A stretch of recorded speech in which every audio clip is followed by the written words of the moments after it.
আজকে আমরা সমাধান করব নতুন কারিকুলামে ক্লাস 9 এর সেটের অঙ্ক অনুশীলনী প্রশ্নের সমাধান। প্রশ্ন নম্বর 1 ক নম্বরে দেওয়া আছে a সমান x ইপসাইলন n। n বলতে এখানে স্বাভাবিক সংখ্যা বোঝানো হচ্ছে। স্বাভাবিক সংখ্যা তোমরা জানো 1 থেকে শুরু করে যত দূর পর্যন্ত যাওয়া যায় সকলই হচ্ছে স্বাভাবিক সংখ্যা। সেক্ষেত্রে -3 কিন্তু কোনো স্বাভাবিক সংখ্যা নয় এবং তার মান কতটুকু হতে পারবে সেটা হচ্ছে x। এখানে তুমি যে কোনো সংখ্যা ধরতে পারো, সেটা -3 এর বড় হবে এবং 5 হবে তার থেকে বড় অথবা সমান। তো চলো অঙ্কটি করা যাক। একে বলা হয়েছে তালিকা পদ্ধতিতে প্রকাশ করতে। তোমরা সরাসরি লিখবে, দেওয়া আছে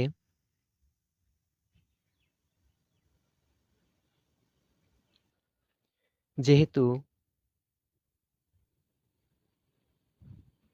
n স্বাভাবিক সংখ্যা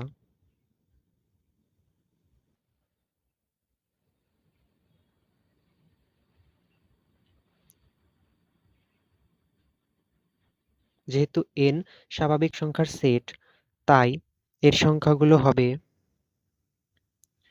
1 2 3 4 5 ... কারণ এটা অনেকগুলো সংখ্যা হতে পারে। এখন তোমরা যেটা করবে সেটা হচ্ছে, সুতরাং এটার যে মানটা হবে সেটা আমরা এখন কিভাবে বের করব? -3 কিন্তু কোনো স্বাভাবিক সংখ্যা নয়। সেক্ষেত্রে আমরা বসাবো 1 2 3 4 5 6। এখানে কিন্তু আমি এটা তোমাদের পরীক্ষা করার জন্য নিয়েছি। তোমরা কিন্তু বলে যাবে কমেন্টে যে এখানে কি 6 হবে কিনা। এখানে কিন্তু তোমরা দেখতে পাচ্ছ যে সংখ্যাগুলো x এর থেকে বড় হবে অথবা 5 এর সমান হবে। সেক্ষেত্রে তার জন্য আমি 5 নিয়েছি, কারণ 5 এর সমান হবে বলা হয়েছে। 6 কিন্তু এখানে কোনো মতেই হবে না। অতএব এ সেটকে তালিকা পদ্ধতিতে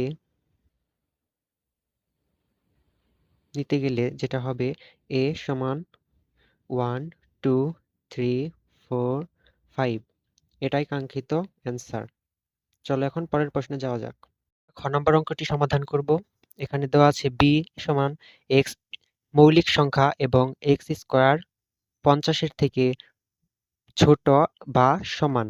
চলো এটি সমাধান করা যাক। দেওয়া আছে x একটি মৌলিক সংখ্যা। তোমরা জানো যে সংখ্যাগুলোকে সেই সংখ্যা ছাড়া অন্য কোনো সংখ্যা দ্বারা ভাগ করা যায় না, তাদেরকে মৌলিক সংখ্যা বলা হয়। তো সেক্ষেত্রে মৌলিক সংখ্যাগুলো কি কি হবে? 2 3 5 7। এগুলো মূলত মৌলিক সংখ্যা। তো এখানে শর্ত কি দিয়েছে? x স্কয়ার, অর্থাৎ এগুলোকে আমরা এখন বর্গমূল করে দেখব। প্রথমেই x সমান 2 হলে x স্কয়ার সমান 4। এটা কিন্তু 50 এর থেকে ছোট, অতএব এটা নেওয়া যাবে যেহেতু 2 হচ্ছে মৌলিক সংখ্যা। আবার x সমান 3 হলে x স্কয়ার সমান 9, যেটা 50 এর থেকে অবশ্যই কম।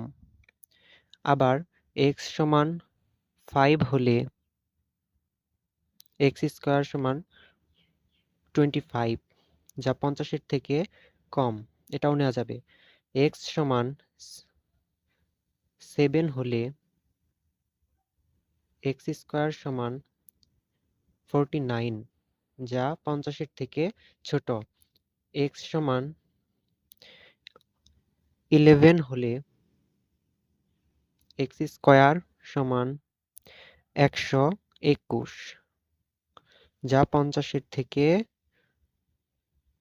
অনেক বড়, তাই এটা নেওয়া যাবে না। অতএব b ইকুয়াল 2 3 5 7। এখন আমরা গ নাম্বার অঙ্কটি করব।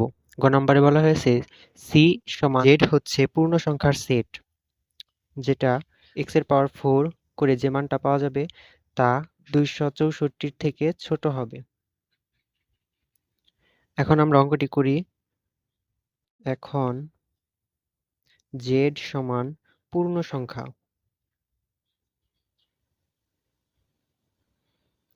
তাহলে z এর মানগুলো কি পাবো আমরা?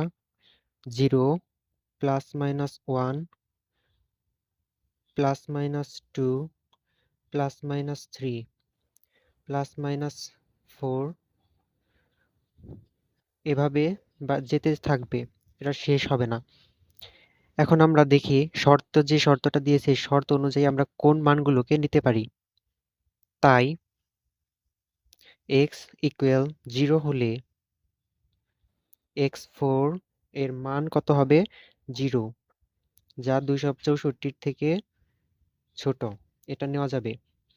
x সমান প্লাস মাইনাস 1 হলে x4 is equal plus minus 1, এর উপরে এত সমান 1, যা 264 থেকে ছোট, এটাও নেওয়া যাবে। x সমান প্লাস মাইনাস 2 হলে x4 is equal plus minus 2, 4 সমান, এটার মান আসে 16, যা 264 থেকে ছোট, এটাও নেওয়া যাবে। x সমান প্লাস মাইনাস 3 হলে x4 is equal plus minus 4 is equal 81, যা 264 থেকে ছোট, এটাও নেওয়া যাবে। x সমান প্লাস মাইনাস 4 হলে x4 is equal plus minus 4 power 4 is equal 60, যা 264 থেকে ছোট, এই মান নেওয়া যাবে।